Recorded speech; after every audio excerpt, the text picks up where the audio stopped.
Elemento fundamental para qualquer trabalhador CLT. O contra-cheque, ou olerite, como é chamado também, mesmo sendo recebido todo mês, ele é pouco analisado com atenção. Então, nós vamos entender o que esse papel revela sobre os seus direitos, descontos e salário de fato. Para isso, nós trouxemos aqui, convidamos o advogado especialista em direito do trabalho, Carlos Henrique, para explicar para a gente de forma clara e descomplicada. Seja bem-vindo, boa tarde. Boa tarde, Carla, boa tarde, telespectadores.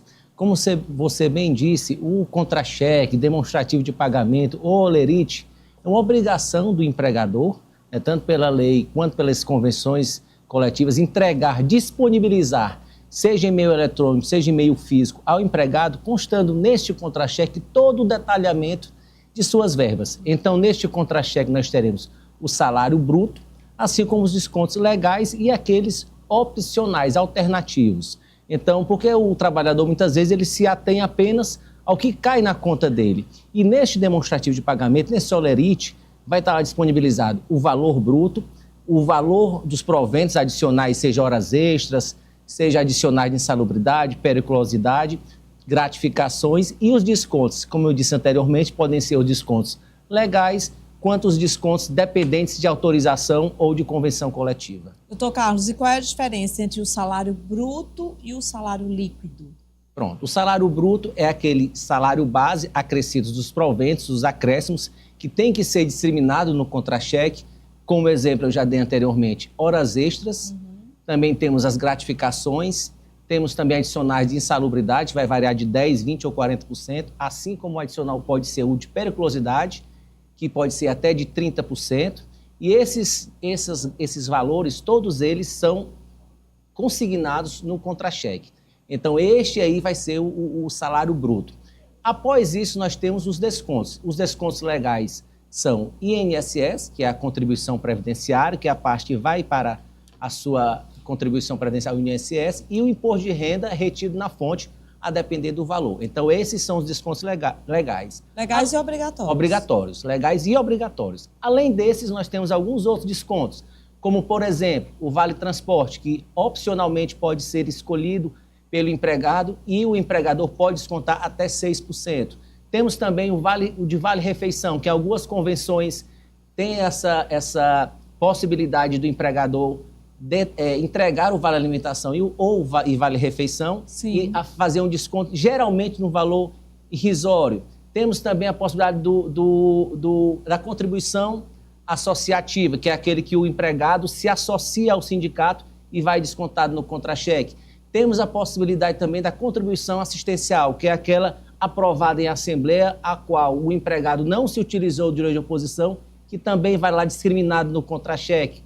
Temos também o plano de saúde ou odontológico, que algumas convenções têm essa possibilidade do empregado aderir a esses planos com a coparticipação. Então, o empregador também pode fazer esse desconto e tudo isso tem que estar discriminado no contra-cheque do empregado. Né? Por isso que é importante também, juntamente à observação do contra-cheque, ele observar a folha de ponto, porque ele vai fazer aquele paralelo para saber se aquelas eventuais horas extras prestadas de fato foram consignadas no contra-cheque dele. E uma coisa que é super importante também é a gente conferir os descontos, por exemplo, do INSS e do IRRF, se eles realmente estão corretos. Porque, como você mesmo disse, às vezes a gente não se atenta, recebe ali o contra-cheque todo mês, não observa. Falta injustificada também pode ser descontada, desconto legal também, né, caso tenha uma falta injustificada, mas às vezes você acaba não fazendo essa conferência. É muito importante você analisar e observar tudo isso. E ao final de tudo também no contra-cheque ele vai ter a base de cálculo que vai servir tanto para o seu depósito de FGTS quanto para sua contribuição para o INSS. Então é sempre bom observar todos esses quadros para que a gente não tenha depois aí um prejuízo ao sair. E guardar também esses contra-cheques, porque geralmente tanto a lei quanto as convenções coletivas elas trazem a obrigação do empregador fornecer para este empregado tanto os contra-cheques quanto as folhas de ponto. Mas após a saída, o empregador muitas vezes não vai entregar. Então, daí a importância, seja para uma eventual reclamação, seja para um eventual Exigir averbação, o contra-cheque e guardar. Exigir e guardar, pelo menos por 5 anos. Lembrando que para questões de contribuição previdenciária, é importante até guardar um pouco mais, mas para eventuais reclamações, pelo menos durante os últimos 5 anos, é importante a guarda desses documentos. Marisa, tem uma pergunta?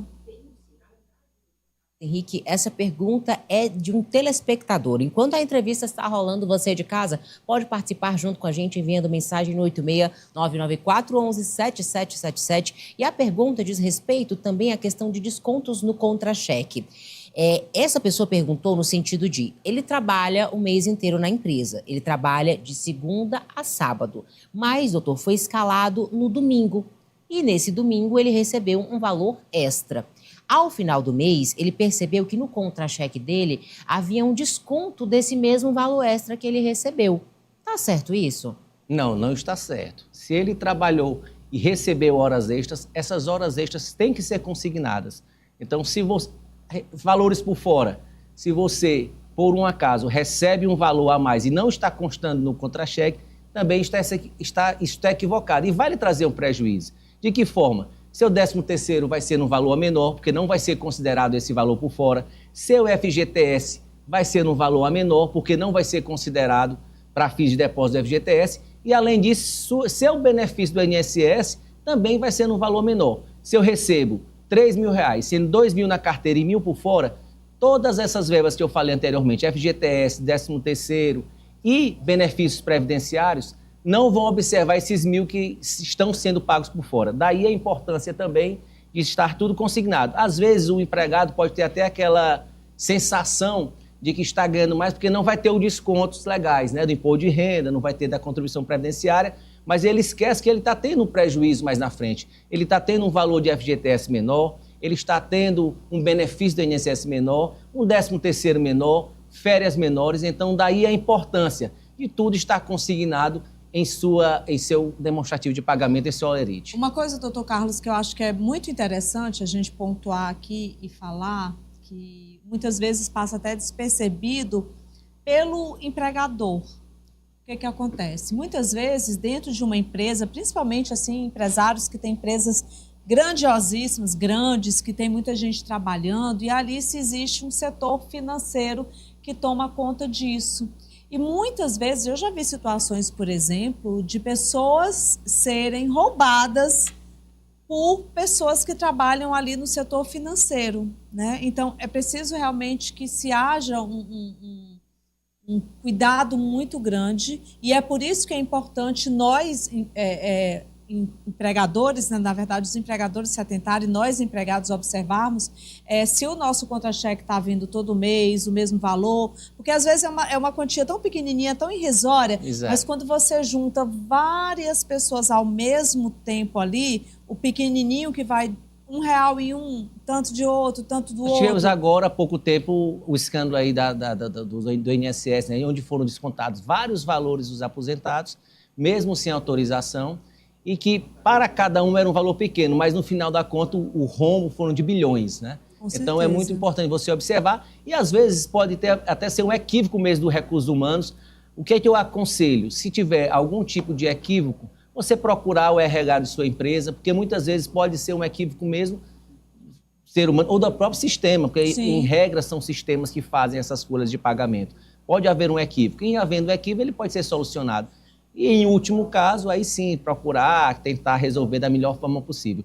Mas é muito importante que se observe e se guarde esses documentos, porque, como eu disse anteriormente, a lei e as convenções exigem que o empregador forneça tanto a folha de ponto quanto o holerite à época do pagamento. Mas, após a saída, muitas vezes o empregador não vai entregar essa documentação que ele já entregou anteriormente, não vai dar uma segunda via, até mesmo, às vezes, não guarda, e aí o empregado pode acabar sendo prejudicado. Por isso da importância de observar a época e guardar, caso constate alguma irregularidade que não seja sanada. Qual é a melhor forma de organizar e guardar os olerites?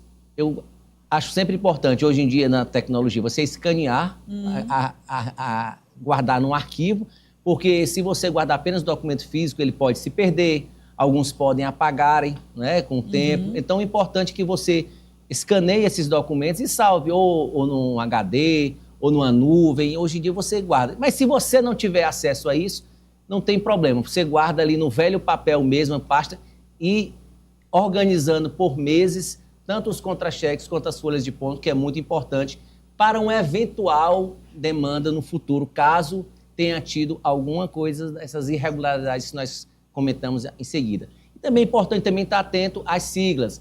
VR é Vale Refeição, VT é Vale Transporte, que às vezes a pessoa fica assim, SB é salário bruto, SL é salário líquido, algumas PS siglas. é plano de saúde, PO, plano odontológico, que eu, como eu falei, é opcional, mas algumas convenções já têm essa obrigatoriedade de fornecer, em regra também, com coparticipação. E é sempre importante também o trabalhador e o empregador também, os dois, verificar a convenção a qual ele é vinculado.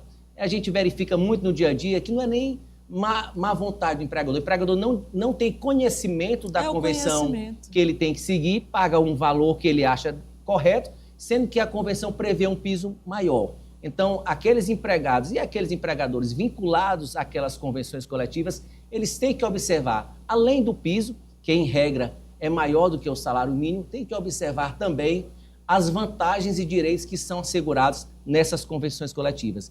Em regra, tem a faculdade do empregado optar por um vale alimentação, tem também o caso do plano de saúde, às vezes com coparticipação. Então, é muito importante que tanto o empregador, para não gerar um passivo trabalhista, quanto o empregado observem essas convenções para você ir já cumprindo no dia a dia. Tem mais pergunta aí, Marisa? Temos perguntas agora de uma telespectadora. Ela vai fazer hora extra no dia 25 de dezembro, no Natal. E o questionamento dela é se ela pode exigir, por parte do empregador, que no contra-cheque tenha a data da hora extra, porque às vezes ela diz que vem sem data, sem especificação, e isso pode confundir ela, né? Pode confundir a gente ali na hora de olhar o contra-cheque. Então, o empregado pode exigir que o empregador date as horas extras, os dias que ele fez esse trabalho extra? Geralmente, o que acontece? O empregador ele vai consignar se é de 50% ou 100%. Como é no dia 25 de dezembro, essas horas extras vão ser pagas com 100%. Para ela comprovar a data, é importante que ela deixe impresso a folha de ponto. Porque na folha de ponto vai constar consignado que ela trabalhou no dia 25 de dezembro. Assim, se por um acaso o empregador pague essas horas extras com 50%, ela vai poder dizer, olha, essa minha hora extra aqui era 100%, porque era um dia 25 de dezembro, está aqui a folha de ponto. Então, em regra, se coloca só o percentual, se é 50, 100 ou 60 ou mais, porque dependendo da convenção também pode ter um plus. E você, com a folha de ponto, você consegue demonstrar que aquelas horas extras não foram pagas corretamente, foram pagas num percentual menor. Bom, então, quero agradecer aqui o doutor por ter vindo no nosso programa, trouxe excelentes esclarecimentos, né, para quem está nos assistindo. É sempre importante a gente estar atualizada mesmo em relação e conhecimentos que são super importantes para a gente poder ficar observando de fato. Eu que agradeço, é sempre uma satisfação estar dialogando com os telespectadores, informando tanto empregadores quanto empregados, os empregados os seus direitos e os empregadores também as suas obrigações. Doutor Carlos, o senhor usa Instagram? Uso. Deixa aí, por favor, porque já tem telespectadores aqui pedindo, chegou aqui no meu WhatsApp aqui, olha, eu quero o Instagram do doutor. Coloca aí. É @Carlos Henrique AV. Carlos Henrique AV. Não é ADV, é AV. A de Alencar, V de Vieira, porque muitos se confundem. ADV quando é advogado, mas é AV, tá bom? Ah, então tá bom. Então já fiquem aí, vocês que estão nos assistindo agora, tá certo? Para já seguir aí o doutor Carlos. Gente, vamos para o intervalo comercial com o pão da hora, Marisa? Vamos tomar o nosso cafezinho? Vamos, porque você sabe que eu sou apaixonada